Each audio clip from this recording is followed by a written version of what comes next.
Berikan aku tembaga yang mendidih agar kutuangkan ke atas besi panas itu. Jadi ini menggabungkan dua puncak gunung dengan cor-coran tembaga. Sampai apa? Maka mereka tidak bisa mendakinya dan mereka tidak bisa pula melobanginya. Hanya Allah yang bisa menghancurkan dinding ini. Jadi kalau ada yang mengatakan bahwa dinding itu adalah tembok Cina, salah, ya. Betul. Dzulqarnain berkata, ini dinding adalah rahmat dari Rabbku. Nah, kalimat ini menunjukkan bahwa ia adalah nabi, ya, bukan sembarangan. Walaupun ada mengatakan orang soleh, tapi ulama lebih cenderung itu nabi. Maka apabila sudah datang janji Rabbku, dia akan menjadikannya hancur luluh. Hanya Allah yang bisa membuatnya hancur luluh.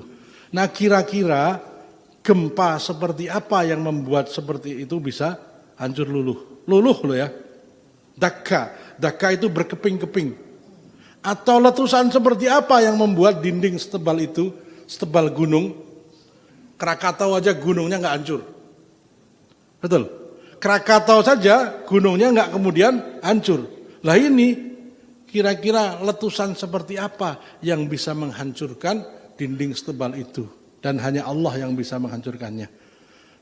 Berarti mungkin peristiwanya adalah peristiwa gunung meletus yang menyebabkan seluruh dunia. Mungkin ada yang tenggelam, ada yang karena air laut menjadi tsunami kan. Tsunami yang dahsyat, Masya Allah. Ini kita ngebayangkannya sudah ngeri ya. Dan gunungnya bukan gunung yang di bawah 4.000 meter, bisa 6.000, 7.000 meter karena letaknya di Asia Tengah, pegunungan Kaukasus atau pegunungan Himalaya. Kemungkinan cuma itu, pegunungan yang sangat tinggi. Ya. Dan janji Rabbku itu adalah benar. Maka kami biarkan mereka di hari itu bercampur aduk antara satu dengan yang lain. Kemudian ditiup lagi sangkakala. Lalu kami kumpulkan mereka itu semuanya. Dan kami nampakkan jahanam pada hari itu kepada orang-orang kafir dengan jelas.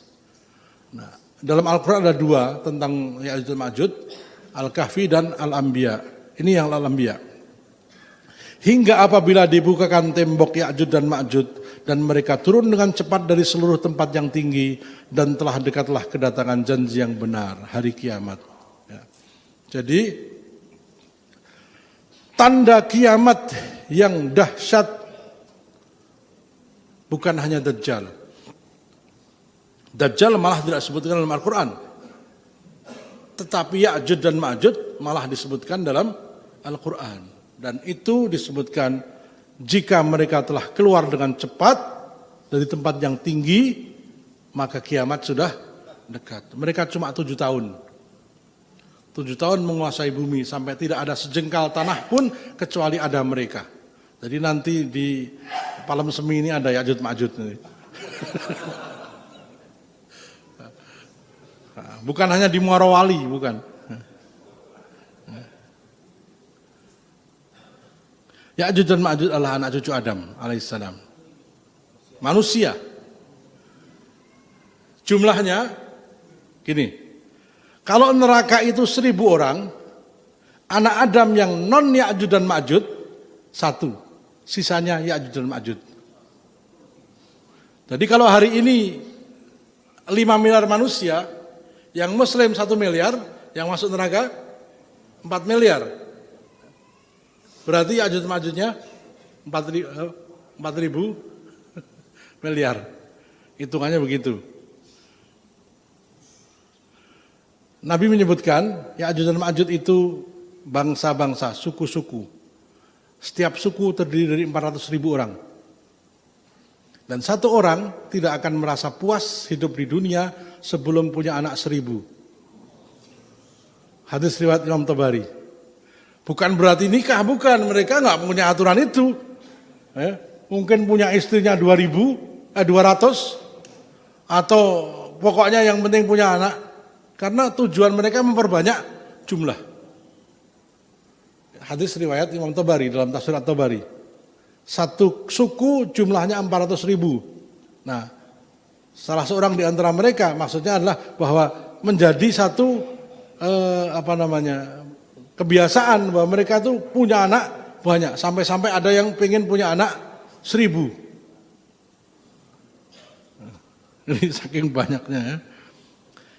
Imam Al-Alusi menjelaskan bahwa terbukanya dinding pembatas Ya'juj dan Ma'juj terjadi di masa turunnya Nabi Isa alaihissalam dari langit dan setelah terbunuhnya Dajjal. Nabi Isa masih hidup, tapi Dajjal sudah terbunuh. Para ulama berbeda pendapat dalam menentukan siapa nenek moyangnya. Ada yang menyebutkan dari sulbi Adam, jadi langsung tidak ada kayak Hawa itu dari sulbi Adam. Nah, Ya'juj dan Ma'juj ada mengatakan dari sulbi Adam dan Hawa, atau dari Adam saja. Ya. Ada pula yang menyebut dari sulbi Nabi Nuh alaihissalam, dari keturunan Sis atau At-Turk, menurut hadis Ibnu Katsir. Sebagaimana dijelaskan dalam tarikh, Nabi Nuh alaihissalam mempunyai 3 anak, Sam, Ham, Sis atau At-Turk, ya. Atau Yafis. Ya. Ada lagi yang menyebut keturunan dari Yafis bin Nuh. Yafis bin Nuh. Ya. Jadi Yafis atau ini Sis atau At-Turk kalau nggak salah itu nama yang sama. Ya. Jadi beliau putra dari Nabi Nuh yang beriman kepada Nabi Nuh. Ini yang paling masyhur. Yang jelas Turk. Ya. Turk adalah nama putra Nabi Nuh yang melahirkan bangsa-bangsa bermata sipit. Ya, itu. Salah satunya bangsa bernama Ya'juj dan Ma'juj yang dikurung oleh Dzulqarnain yang dijelaskan dalam surat Kahfi ayat 93 sampai ayat 100. Sekedar sebagai gambaran, selama benteng itu dibangun, apakah mereka nonton? Nonton aja atau mau bikin apaan Pak? Gitu kan? Nggak mungkin kan, pasti melawan kan? Nah, kira-kira kekuatannya Dzulqarnain seperti apa sehingga bisa mengalahkan dan membentengi Ya'juj dan Ma'juj? Padahal Nabi Isa tidak mampu. Nabi Isa terkepung selama 7 tahun. Di